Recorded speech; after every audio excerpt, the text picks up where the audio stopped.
ठीक है, देखिए तो क्या है भाई, ऑटो आयोनाइजेशन ऑफ वाटर, और उसी से क्वेश्चन दिया है कि derive the expression for ionic product of water. अब क्या मतलब होता है ऑटो आयोनाइजेशन का, क्या समझ में आ रहा है आपको ये शब्द से? ऑटो आयोनाइजेशन, ऑटो का मतलब क्या होता है? अपने आप आयोनाइजेशन होना, यानी आयंस बनना, जब बनना आयंस का फॉर्मेशन, उसको ऑटो आयोनाइजेशन बोला जाएगा। अब ऑटो आयोनाइजेशन किसका दिया है बेटा? अपने को वाटर का दिया है। तो क्या होता है, तो अपन बोलेंगे क्या, when water dissolve in water, ठीक है, जब पानी को पानी के अंदर ही डिसॉल्व किया जाए, पानी को पानी के साथ ही रिएक्ट किया जाए, self auto ionisation take place. तो यहाँ पर इनका खुद का ऑटो आयोनाइजेशन होगा, ठीक है, and they form the equilibrium, यहाँ पर इक्विलिब्रियम मेंटेन होगा और ये टूटेगा। अब क्या होगा यहाँ पर, according to Lowry Bronsted concept, Lowry Bronsted के हिसाब से एक जो वाटर मॉलिक्यूल है वो अपना प्रोटॉन H पॉजिटिव डोनेट करेगा, एसिड बनेगा, और दूसरे वाला वाटर मॉलिक्यूल यहाँ पर प्रोटॉन को एक्सेप्ट करेंगे, यानी बेस बनेगा। तो यहाँ पर ये वाला हम बोल सकते हैं कि अकॉर्डिंग टू लॉरी ब्रॉन्स्टेड ये एसिड बन गया, क्योंकि इसने प्रोटॉन डोनेट किया, proton donor called as the acid, और ये वाला बेस बन गया क्योंकि इसने प्रोटॉन को एक्सेप्ट कर लिया। अगर इसने प्रोटॉन डोनेट कर दिया, इसने एक्सेप्ट कर लिया, तो ये वाला क्या बन जाएगा? तो ये बन जाएगा H3O पॉजिटिव हाइड्रोनियम आयन, ठीक है, और प्लस ये वाला क्या बन जाएगा? OH negative ion hydroxyl ion, ठीक है। तो जब कभी ऑटो आयोनाइजेशन ऑफ वाटर होता है तो वाटर का आयन ऑटो आयोनाइजेशन से हमको मिलता है हाइड्रोनियम आयन, इसका नाम है हाइड्रोनियम आयन, और इसका नाम है हाइड्रोक्सिल आयन, हाइड्रोक्सिल आयन। तो ये होता है ऑटो आयोनाइजेशन से, ठीक है। चलिए अब इसको अपन अप्लाई करते हैं according to law of mass action. यहाँ पर लगाएंगे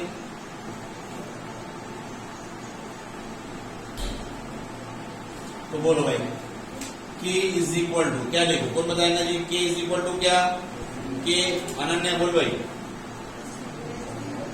concentration of H3O positive hydronium ion into concentration of OH negative hydroxyl ion upon, अब देखो H2O, तो H2O को मैं ले लेता हूँ H2O का स्क्वायर, H2O का स्क्वायर इस तरीके से ले लेता हूँ, ठीक है।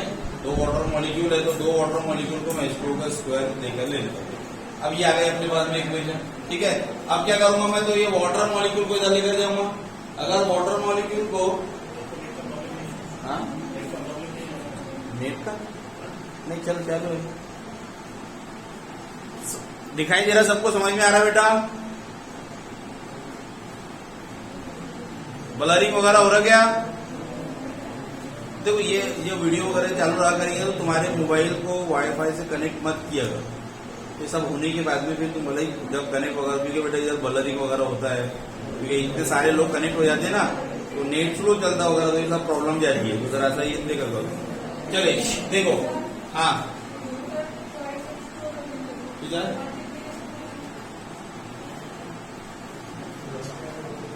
हाँ तो ये मतलब ऐसा लिखेंगे ना इसको अपन, इसको जो लिखा जाएगा वो H2O का कॉन्सेंट्रेशन इंटू H2O का कॉन्सेंट्रेशन, ऐसा है। H2O का कॉन्सेंट्रेशन तो इसको ले लेंगे, फिर H2O का जो पावर में ले लेंगे, तो K इज इक्वल टू हो जाएगा H3O पॉजिटिव, ठीक है, इंटू OH नेगेटिव, और ये H2O को मैं ले लेता हूँ H2O, यहाँ पर, ठीक है। अब जरा देखो, अब क्या करेंगे, अब यहाँ पर ये वाटर मॉलिक्यूल को इधर लेकर जाता हूं मैं, तो ये हो जाएगा मेरे पास में K इंटू H2O का स्क्वायर, ये वाला, ठीक है, का कॉन्सेंट्रेशन इज इक्वल टू क्या, तो ये हो जाएगा मेरे पास H3O पॉजिटिव हाइड्रोनियम आयन का कॉन्सेंट्रेशन इंटू OH नेगेटिव का कॉन्सेंट्रेशन। अब K क्या है भाई? K क्या है? K is the dissociation constant, ठीक है। वाटर ये है तो water it is also constant. Water को कांस्टेंट क्यों लिया जाता है? वाटर को कांस्टेंट लिया जाता है कि भाई वाटर का कॉन्सेंट्रेशन वो वाटर यानी स्क्वायर ब्रैकेट का मतलब होता है कॉन्सेंट्रेशन, तो वाटर का कॉन्सेंट्रेशन कांस्टेंट होता है। क्यों होता है?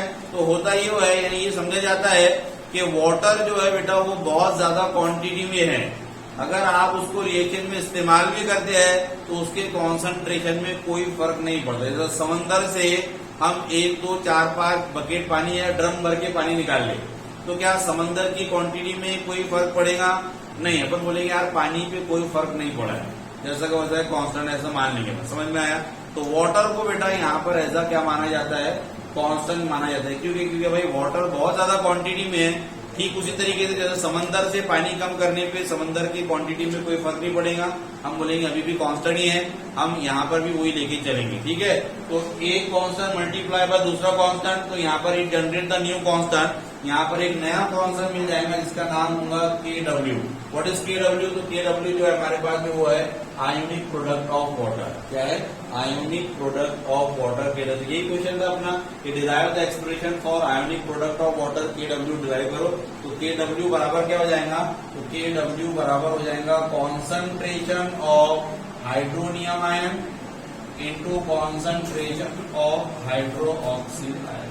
ये इसकी डेफिनेशन है।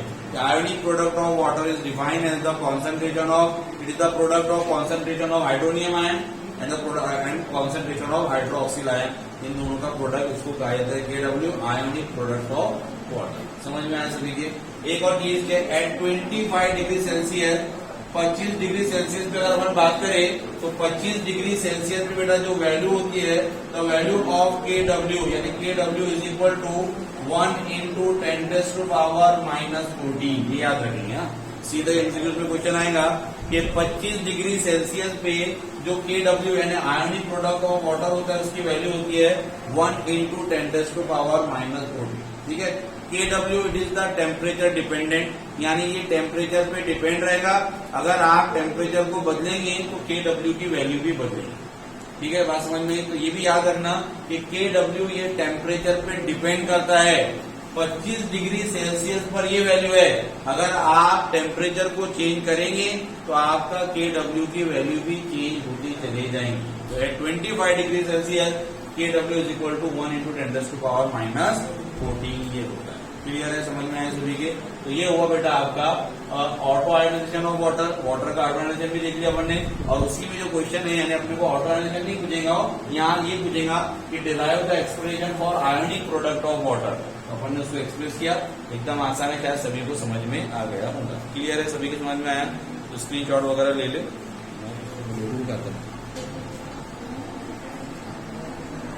अच्छा ले लो, इसको कंटिन्यू करते हैं। 7 मिनट की वीडियो, एक चीज और लेकर फिर अपना फाइंड आउट हो जाए। तो चलिए अगली चीज है अपने पास में pH। अगला जो टर्म है वो है pH। आवाज दे बेटे, ये वीडियो रिकॉर्ड हो रहा है, ये यूट्यूब पे जाता है, तुम्हारी आवाज पहुंच के आएंगे, इससे आवाज मत करो। ठीक है, तो देखो भाई अगला जो कंसेप्ट है, अगली टर्मिनोलॉजी है हमारे पास में pH। ये देखना है। ठीक है, अब pH क्या होता है? तो pH का फुल फॉर्म क्या है? Power of hydrogen, potential of hydrogen या potence of hydrogen. 3 full form है इसके, एक तो पावर ऑफ हाइड्रोजन, या फिर पोटेंशियल ऑफ हाइड्रोजन, या फिर पोटेंस ऑफ हाइड्रोजन, ऐसा भी बोला जाता है। ठीक है, the definition of pH is depend upon the formula of the pH। इसकी जो डेफिनेशन है वो उसके फॉर्मूले पे डिपेंड करती है।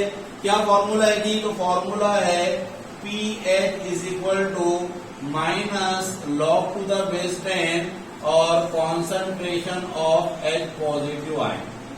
तो मैं चाहे तो H पॉजिटिव आयन लिखो, या इसी को बेटा मैं pH is equal to minus log to the base 10 concentration of hydronium ion. दोनों सेम ही है। अगर आप H पॉजिटिव लिखे तो भी सेम वही बात आएगी, अगर आप H3O पॉजिटिव लिखे तो एक ही बात है। ये दोनों भी चीजें क्या है? सेम है। न्यूमेरिकल्स वगैरह आते हैं पे दे तो कोई की भी वैल्यू दे, वो इसकी वैल्यू दे तो भी यही अपने यहाँ पुटअप करने है, ये वैल्यू दे तो भी यही पुटअप करना है, यानी दोनों में से कुछ भी दे, दोनों ही बात क्या है हमारे पास में सेम है। ठीक है, अब डेफिनेशन क्या है? तो definition pH is defined as the negative logarithm to the base 10 of concentration of hydronium ion is called as pH। आएगा सबके समझ में? pH की डेफिनेशन क्या हुई? मोबाईल चालू आहे ना वाटावर आपली 10 वाजेपर्यंत यूज चालू आहे ना, वही मैंने बोला कि भाई बाद में करेंगे। कनेक्शन फेल करने को क्या बोलते हैं? चलो देखिए, तो क्या है भाई पीएच इज इक्वल टू, यानी डेफिनेशन बता रहे अपन पीएच की, तो pH is defined as the negative logarithm to the base 10 of concentration of H positive ion या फिर कॉन्सेंट्रेशन ऑफ हाइड्रोनियम आयन, जो बोलना है तुमको बोल दो। ये हो गई पीएच की डेफिनेशन। समझ में आ गई सभी के? फॉर्मूले से ही डेफिनेशन उठाई। आई रिपीट, एक बार और रिपीट कर देता हूं कि क्या है भाई पीएच। तो पीएच है आपका negative logarithm to the base 10 of concentration, इसका ब्रैकेट कौन सा कॉन्सेंट्रेशन होता है, कॉन्सेंट्रेशन ऑफ, किसका कॉन्सेंट्रेशन, तो H पॉजिटिव आयन या फिर H3O positive ion. H positive ion यानी आपने इसको बोलते हैं हाइड्रोनियम आयन। क्या बोलते हैं? Hydronium ion. क्लियर है? समझ में? ये पीएच हुआ। दूसरी चीज है हमारे पास में पीओएच। ठीक है। अब पीओएच की definition is also based on the formula pOH. तो पीएच होता है आपका minus log to the base 10 और कॉन्सेंट्रेशन ऑफ हाइड्रोक्सिल आयन। ठीक है। तो क्या डेफिनेशन हो जाएगी? तो डेफिनेशन हो जाएगी भाई इसकी क्या, negative logarithm to the base 10 of concentration of hydroxyl ion, इसको पीओएच, उसको पीओएच कहा जाता है। तो पीएच और पीओएच दोनों की डेफिनेशन समझ में आ गई आपकी। अब देखिए, अब क्वेश्चन आपको यहां से जो इंपॉर्टेंट क्वेश्चन है, तो डेफिनेशन वगैरह आई तो आई, नहीं तो जो क्वेश्चन है आपका मेन जो एग्जाम में पूछा जाएगा, बहुत ज्यादा इंपॉर्टेंट है, वो क्वेश्चन ये बेटा कि बोलेगा वो derive the relation between, relation बता बोलता pH plus pOH is equal to 14। ये बताइए, डिराइव करके बताओ। ये क्वेश्चन आएगा आपको कि derive the relation between pH plus pOH is equal to कितना, 14। ये आने को होना। ठीक है। अब अपन ने देखे तो अपन बोलेंगे कि अकॉर्डिंग, अभी अपन ने देखा कि भाई केडब्ल्यू ने देखा, अपन ने KW the ionic product of water KW is given as, क्या था KW, H3O positive hydronium ion का concentration into concentration of OH negative. ये था भाई, अभी देखा मैंने, है ना। Ionic product of water is given as, ऐसे शुरू करेंगे कि ionic product of water KW is given as concentration of H plus भी लिख सकते हैं अपन, H प्लस लिखो या H3O प्लस लिखो, into concentration of OH negative. फिर अपन ने एक चीज और देखी कि एट 25 डिग्री सेल्सियस अगर मेरे पास में 25 डिग्री सेल्सियस होता है तो KW बराबर किसके होता है, 1 इंटू 10⁻⁻14 ये होता है। अब ये दोनों इक्वेशन को मैं क्या करूंगा, इक्विलेट कर दूंगा, मिला दूंगा, तो ये बन जाएगा मेरे पास में कि H3O पॉजिटिव का कॉन्सेंट्रेशन इंटू OH नेगेटिव का concentration is equal to 1 into 10⁻⁻14। समझ में आएगा? दोनों को इक्विलेट कर दूंगा। अब क्या करता हूं, अब ये करता हूं भाई क्या, taking log on both side, दोनों साइड में मैं यहां पर लॉग ले लेता हूं।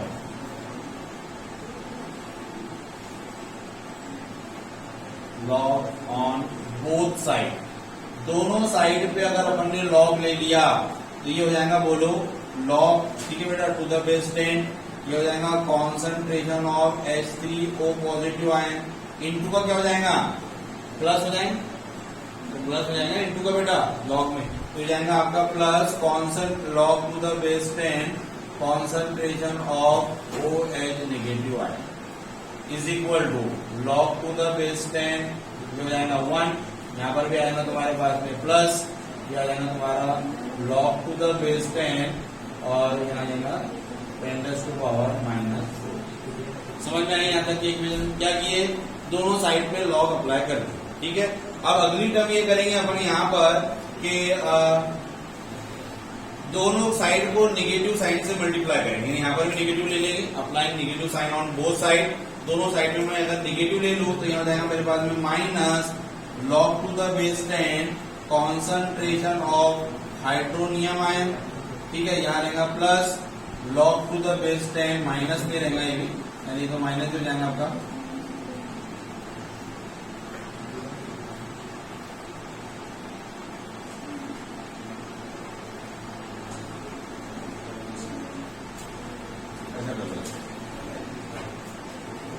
log to the base 10 concentration of hydroxyl ion, ठीक है, is equal to log to the base 10 1 कितना हो जाएगा 0, तो उसको लेने की जरूरत नहीं है, हो जाएगा मेरे पास में minus log to the base 10 की पावर 10 टू पावर माइनस 40।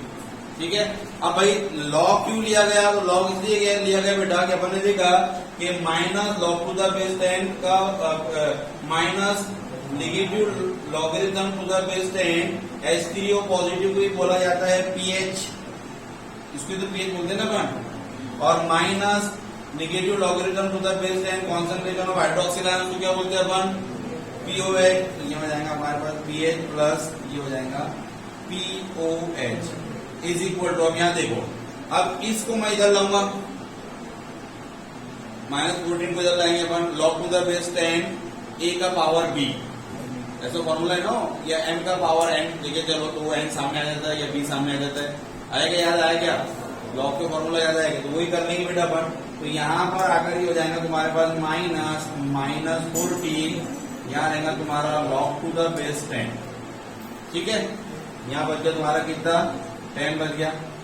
ठीक है भाई, तो log टू द बेस 10 कितना हो जाएगा आपका 1, ये हो जाएगा तुम्हारा माइनस माइनस प्लस, तो ये हो जाएगा तुम्हारे पास 14, यानी ये आ गया PH plus POH is equal to 2। ठीक है, आया सबके समझ में। तो यहां से क्वेश्चन तुमको आएगा कि भाई derive the relation between PH plus POH is equal to 14, PH और POH के बीच का जो रिलेशन है वो बताओ बंदा, इस तरीके से रहेगा। समझ में आई सभी के बाद, सबके समझ में आ गया, नोट कर लो इसलिए, शॉर्ट वगैरह स्क्रीन शॉट ले लो।